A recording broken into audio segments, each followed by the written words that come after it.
Hello everyone, अगर आप भी केवीएस टीयर 2 के लिए प्रिपरेशन कर रहे हो तो ये वीडियो आपके लिए हेल्पफुल हो सकती है। केवीएस टीयर 1 का रिज़ल्ट आउट हो चुका है कल एंड आप सब ने देख लिया होगा। कॉन्ग्रेचुलेशंस जिनका भी क्लियर हुआ है। तो अब हमें टीयर 2 की प्रिपरेशन करनी है। मेरा जो टीयर 1 क्लियर हुआ है वो मेरा सब्जेक्ट टीजीटी मैथ्स से किया है मैंने, और मेरे जो मार्क्स थे वो 211 थे और जनरल कैटेगरी से मेरा ये सिलेक्शन शॉर्ट लिस्ट हुई हूँ मैं। तो अब हमारे पास बात यह है कि टीयर 2 की प्रिपरेशन कैसे करें। ऑब्जेक्टिव की तो अब तक हम प्रैक्टिस करते आए हैं, हमने और भी एग्ज़ाम्स दिए हैं, लेकिन अब की बार सब्जेक्टिव का भी है केवीएस के न्यू पैटर्न के अकॉर्डिंग। तो अब हमारे पास दो ऑप्शन है, या तो हम बुक्स के थ्रू अपनी प्रैक्टिस करें या फिर हम किसी का कोर्स लें और वहाँ से क्लासेस देखें और फिर प्रैक्टिस करें। तो अगर आप कोर्स लेना चाहते हो तो ये मैंने कुछ ऑप्शंस नोट डाउन किए हैं, आप यहाँ पे देख सकते हो, जिसका भी आपको अच्छा लगे वहाँ से आप ले सकते हो। बाकी अगर सेल्फ स्टडी करोगे तो मैं तो अभी सेल्फ स्टडी ही प्रेफर कर रही हूँ। एनसीईआरटी तो मोस्ट इम्पॉर्टेंट है, एनसीईआरटी हमें करनी है। इसमें से भी हमें इम्पोर्टेंट क्वेश्चंस करने हैं जो डिफरेंट हो वो, और आर डी शर्मा करनी है हमें। आर डी शर्मा की जो ऑब्जेक्टिव की बुक है ओनली सिर्फ वही करनी है जिसमें ऑब्जेक्टिव क्वेश्चंस हैं। उसके साथ साथ हमें एनसीईआरटी एग्जाम्पलर की जो बुक है वो प्रेफर करनी है, जिससे हमारी सब्जेक्टिव की प्रैक्टिस हो जाएगी। क्योंकि इसमें भी क्या है, इसमें शॉर्ट क्वेश्चंस हैं, लॉन्ग क्वेश्चंस का पूरा पैटर्न दिया हुआ है कि किस तरीके से हमें क्वेश्चन को सॉल्व करना है, लिखना है स्टेप वाइज। तो ये हमें सब्जेक्टिव में बहुत हेल्प करेगी। साथ में हमें पीवाईक्यू करने हैं, पीवाईक्यू केवीएस एनवीएस एएमआरएस जितने भी हैं वो सभी हमें करने हैं, जिससे हमारे ऑब्जेक्टिव जो 60 क्वेश्चंस आएंगे ऑब्जेक्टिव के, तो वो हमारे श्योर हो जाएंगे कि 60 क्वेश्चन तो हम में से 55 प्लस या 60 भी हम ले पाएँ। उसके साथ साथ मैंने अपने 27 डेज़ जो हैं उसको डिवाइड कर लिया है, तो वो मैं आपको दिखा देती हूँ।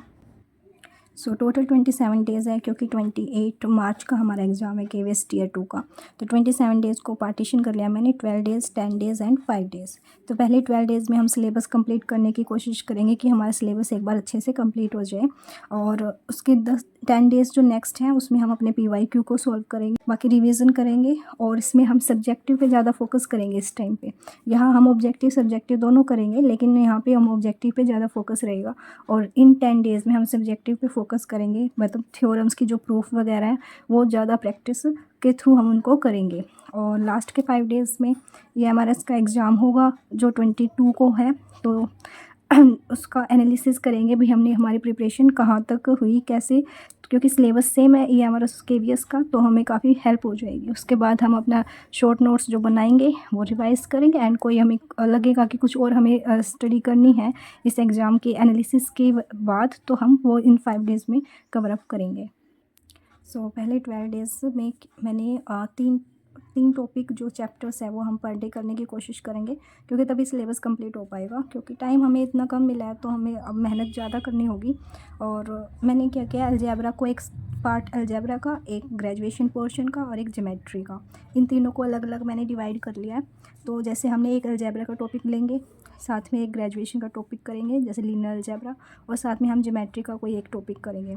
जैसे ट्रायंगल 9th में भी है, 10th में, तो एक दिन हम 9th को अच्छे से कवर अप कर लेंगे, फिर 10th में।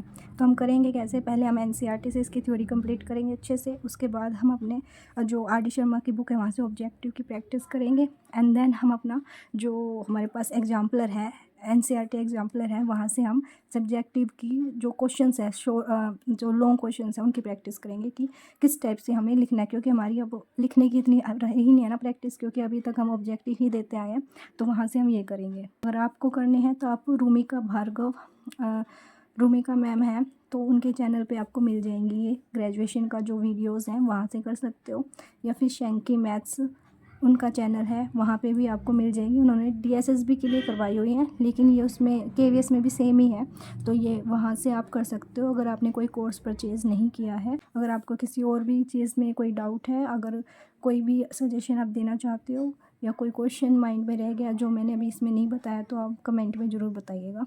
Thank you so much, thank you for watching.